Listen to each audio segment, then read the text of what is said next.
দেখো বন্ধুরা, অনেক দিন বাদে আমি আমার পছন্দসই একটা রান্না করলাম। এখানে পাঙাশ মাছ মাংসের মতো করে রান্না করেছি। হ্যাঁ, একটা সমস্যা হচ্ছে, আজকে আমি যে চালটা রান্না করেছি না, চালটা আমি বুঝতে পারিনি, মানে একটু ভাঙা ভাঙা টাইপের। তো চলো তোমাদের দেখাচ্ছি, তাহলে বুঝতে পারবে। এই যে ভাতটা দেখাচ্ছি, ভাতটা কিন্তু দেখতে ভালো লাগছে, একটু খুদের মতো লাগছে, স্মেলটা ভীষণ সুন্দর, গোবিন্দভোগ চালের মতো স্মেল।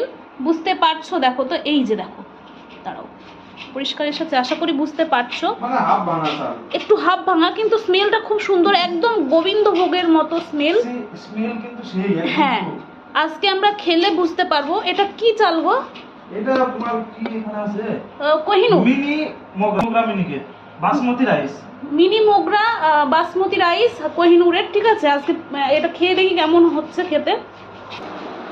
তোমাদের দাদা ভাই আমাকে এখন একটু হেল্প করছে রান্না করতে করতে। কি বলতো, এখানে আমাকে একটুখানি বাটনা করতে হয় মিক্সিতে, তারপরে এই যে আমি কাটছিলাম শাকটা, তোমাদের দাদা ভাই এখন এই যে কেটে দিচ্ছে আমাকে শাক। একটু তাকাও এদিকে, এই যে দেখো কাটছে, আর এই যে কড়াইয়ের ভেতরে দিয়ে দিচ্ছে।